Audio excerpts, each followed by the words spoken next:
마태복음 8장 1절에서 3절까지의 말씀 우리 함께 읽도록 하겠습니다. 예수께서 산에서 내려오시니 수많은 무리가 따르니라. 한 나병 환자가 나와 절하며 이르되 주여 원하시면 저를 깨끗하게 하실 수 있나이다 하거늘 예수께서 손을 내밀어 그에게 대시며 이르시되 내가 원하노니 깨끗함을 받으라 하시니 즉시 그의 나병이 깨끗하여진지라. 아멘. 네, 오늘은 예수님과 나병 환자라는 제목으로 우리 말씀을 함께 살펴보도록 하겠습니다. 오늘 말씀을 통해서 하나님에 대한 크고 놀라운 은혜가 여러분들의 마음 가운데 있길 소원합니다. 우리가 읽고 있는 성경은 아무런 연관성이 없이, 일관성이 없이 산발적이고 무분별하게 기록된 책이 아니라 성경은 처음부터 끝까지 단 하나의 주제를 가지고 일관성 있게 예수 그리스도라는 한 인물을 통해 주어질 하나님의 나라에 대해서 설명을 하고 있습니다. 오늘 본문도 마찬가지입니다. 오늘 본문은 겉으로 보기엔 그냥 단순히 한 사람이 예수님을 믿고 팔자 고친 이야기처럼 들릴 수 있지만 예수님을 만나서 병고침을 받는 이야기처럼 보이긴 하지만 그 안으로 들어가 보면 한 사람이 예수님을 만나 하나님 나라의 공동체로, 하나님 나라의 백성으로 회복되는 놀라운 이야기를 그려주고 있는 본문이 바로 오늘 내용입니다. 우리가 본문의 배경을 잠시 살펴보면 바로 앞장에 예수님이 산에서 수많은 사람들을 향하여 가르침을 시작하십니다. 그 가르침을 우리는 보통 산상수훈이다 이렇게 이야기를 합니다. 산 위에서의 가르침이다 이렇게 말하는 것이죠. 그리고 그 산 위에서의 예수님의 가르침을 보면 이 가르침의 시작 부분과 끝 부분을 보니까 예수님은 가장 먼저 하나님 나라는 이러한 자들에게 주어진다라고 시작 부분에 설명을 해주십니다. 가난한 자들이여 복이 있도다. 하나님의 나라는 이러한 자들, 너희들의 것이다. 이렇게 팔복에 대해서 이야기를 해주시는 것이죠. 그리고 산상수훈의 끝부분에 가선 예수님께서는 나더러 주여 주여 하는 자라고 다 하나님 나라에 들어가는 것이 아니라 오직 하늘에 계신 하나님 아버지의 뜻대로 행하는 자들이 하나님 나라에 들어간다. 누가 하나님 나라에 들어갈 것이냐에 대한 하나님 나라에 대한 가르침으로 산상수훈이 끝나게 됩니다. 그래서 정리하면 결국 예수님이 산 위에서 하셨던 가르침은 하나님 나라에 대한 선포였고 하나님 나라에 대한 가르침이었다 이렇게 볼 수 있겠죠. 이렇게 예수님께서 산 위에서 하나님 나라에 대해서 가르치니까 그 자리에 있던 수많은 사람들이 예수님의 가르침에 놀라기 시작을 합니다. 마태복음 7장 28절과 29절 말씀입니다.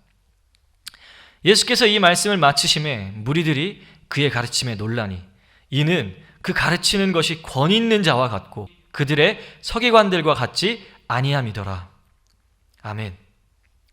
이렇게 예수님은 산 위에서 산상수훈, 하나님 나라에 대한 선포와 가르침을 마치시고 이 땅으로 내려갈 때 수많은 사람들이 예수님의 가르침에 매혹이 되어서 예수님을 따라다니게 됩니다. 그리고 예수님이 세상을 향하여 첫 걸음을 내딛었을 때 갑자기 어떠한 인물이 예수님 앞에 절을 하며 예수님께 찾아오게 되죠. 감히 예수님을 마주하지도 못하고 두렵고 떨리는 마음으로 예수님 앞에 한 사람이 나오게 됩니다. 그 사람이 바로 오늘 본문의 나병 환자인 것이죠. 마태복음 8장 1절과 2절 오늘 본문 말씀입니다. 예수께서 산에서 내려오시니 수많은 무리가 따르니라. 한 나병 환자가 나와 절하며 이르되.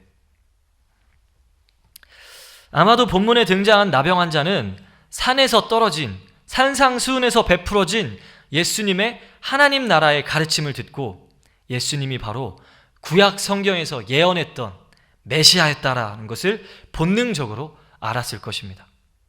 예수님 이분이 바로 세상에 가득한 죄와 사망의 권세를 무너뜨리고 의와 생명의 나라를, 하나님의 나라를 이 땅 가운데 회복할 그분이라는 것을 본능적으로 알았다라는 것이죠. 그래서 이 나병 환자는 예수님을 보자마자 주님, 퀴리오스, 주여라고 외치며 예수님께 절을 한 것이죠. 본문 8장 2절 말씀입니다. 한 나병 환자가 나와 절하며 이르되 주여 원하시면 저를 깨끗하게 하실 수 있나이다 하거늘. 아멘. 우리가 오늘 본문에 나병 환자와 예수님의 이 대화를 좀 더 폭넓게 이해하기 위해서는 당시 이스라엘 문화에 대해서 우리가 알아야 할 필요가 있습니다. 당시 이스라엘 사람들은 이 나병이란 질병을 죄의 삭스로 주어진 고통으로 인식을 했습니다. 그러니까 나병에 걸린 이유는 하나님께 죄를 지었기 때문이고, 그래서 나병은 죄의 삭신 사망의 여러 양상 중 하나라고 인식을 했던 것이죠. 또 나병은 오늘날 코로나 바이러스와 동일하게 접촉하는 모든 것들을 부정하게 만드는 강력한 죄의 확산력을 가지고 있었습니다. 그래서 이스라엘 공동체 안에선, 하나님 나라 공동체 안에서 이 나병은 부정하다 여김을 받았으며, 나병이 회복되기 전까지는 절대로 하나님 나라 안으로, 하나님 나라 공동체 안으로 들어올 수 없고 평생을 하나님 나라 밖에서 저주받으며 홀로 지내야 했던 사람이 바로 나병 환자였습니다. 레위기 13장 45절 46절 말씀입니다. 나병 환자는 옷을 찢고 머리를 풀며 윗입술을 가리고 외치기를 부정하다 부정하다 할 것이요 병 있는 날 동안은 늘 부정할 것이라. 그가 부정한즉 혼자 살되 진영 밖에서 살지니라. 아멘. 이렇게 본래 나병 환자는 이스라엘 밖에서 살아야 하는데, 오늘 본문의 나병 환자는 갑자기 자기의 세상을 집어 던지고 이스라엘 진영 안으로, 이스라엘 백성들의 무리 안으로 돌아오게 된 것이죠. 왜?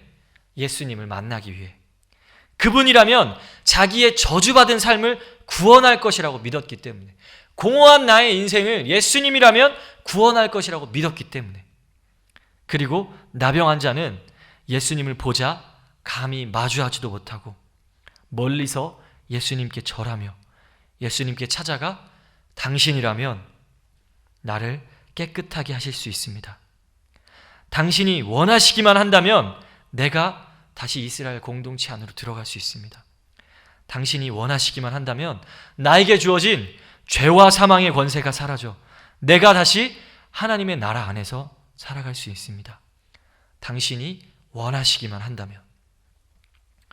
그때 예수님은 나병 환자를 바라보시며 너무나 인자한 모습으로 내가 원하노라.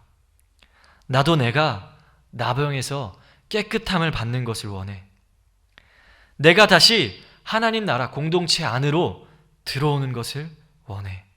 이렇게 나병 환자에게 말씀하시죠. 그리고 그 즉시 그 자리에서 나병 환자의 병을 고쳐주십니다.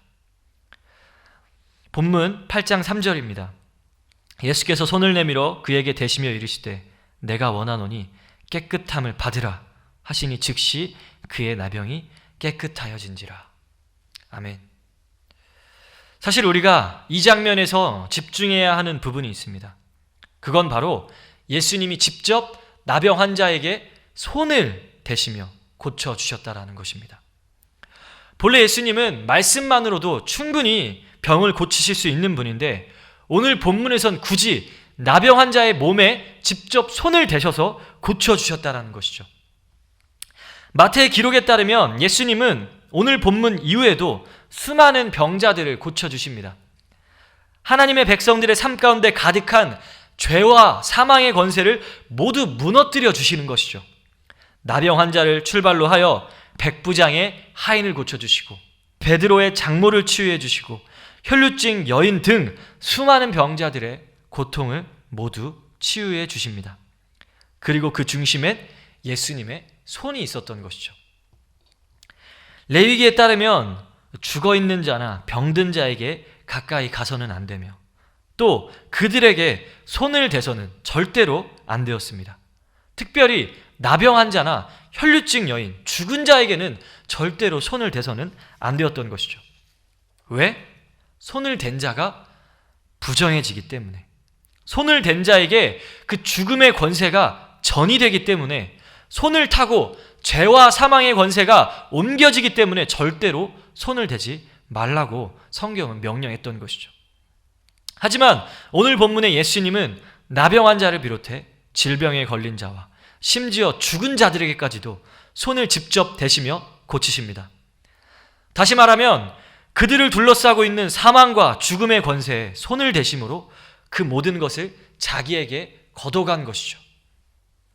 그러므로 예수님에게 죄와 사망의 권세가 옮겨지게 되고 손을 닿은 병자들은 그 즉시 죄와 사망으로부터 구원을 받아 예수님이 주시는 의와 생명의 나라에, 하나님의 나라에 살아가게 되었던 것이죠.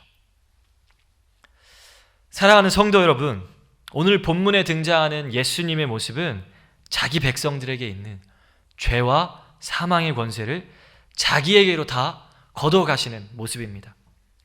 자기 백성의 아픔과 슬픔, 고통, 죄악을 모두 자기의 삶으로 걷어가시는 그러한 모습이었습니다. 그리고 자기 백성들의 모든 죄악을 끌어안고 십자가에서 죽으심으로 우리를 구원해 주시는 것이죠. 예수님의 십자가에서 죽으심으로 자기 백성들이, 우리가 나음을 얻는, 예수님의 죽으심으로 우리가 영원한 생명을 얻게 되는 놀라운 은혜가 나타나게 된 것입니다. 이사야 53장 4절과 5절 말씀입니다. 그는 실로 우리의 질고를 지고 우리의 슬픔을 당하였거늘 우리는 생각하기를 그는 징벌을 받아 하나님께 맞으며 고난을 당한다 하였노라. 그가 찔림은 우리의 허물 때문이요 그가 상함은 우리의 죄악 때문이라. 그가 징계를 받음으로 우리는 평화를 누리고 그가 채찍에 맞음으로 우리는 나음을 받았더라. 아멘. 사랑하는 성도 여러분, 우리 예수님께서는 여러분들의 슬픔, 고통, 이 모든 것들을 자기에게 걷어가길 원하십니다. 인자가 온 것은 섬김을 받으려 함이 아니라 도리어 섬기려 하고 많은 사람들을 위하여 자기 목숨을 대속물로 주려 합니다. 주려 하기 위함인 것입니다. 여러분들이 예수님께 은혜를 얻기 위해선 오늘 본문의 나병 환자와 같이 예수님께 나아가야 합니다. 여러분들의 모든 상처와 아픔, 고통을 예수님께 고백하며 예수님의 사랑의 손길을, 그 은혜의 손길을 우리는 얻어야 하는 것입니다. 사랑하는 성도 여러분, 오늘 이 시간, 이 영상이 끝나고 하나님 앞에 마음을 모아서 기도했으면 좋겠습니다. 기도를 통해 여러분들의 아픔을 아시고 여러분들의 상처에 손 내밀고 계시는 예수님의 은혜의 손길을 경험하길 축원합니다. 인격적인 예수님을 경험함으로 예수님이 주시는 의와 생명의 나라인 하나님의 나라가 이 고통이 많은 이 세상 가운데서도 여러분들의 마음 가운데 주어지길 소원합니다. 기도하시겠습니다. 사랑의 하나님, 이 시간 나병 환자와 같이 우리가 우리의 아픔을 가지고 예수님께로 나아가길 원합니다. 우리가 믿음을 가지고 예수님께 나아갔을 때 예수님, 우리의 상처에 예수님의 사랑의 손길을 허락하여 주시옵소서. 우리보다 우리를 더 사랑하시니 우리의 아픔에 예수님의 손길을 허락해 주셔서 예수님께서 우리의 고통 많은 인생을, 저주받은 우리의 인생을 회복하시고 의와 생명의 나라인 하나님의 나라를 우리의 마음 가운데 더욱더 분명하게 찬란히 비춰질 수 있도록 함께하여 주시옵소서. 감사드리며 예수님의 이름으로 기도드렸습니다. 아멘.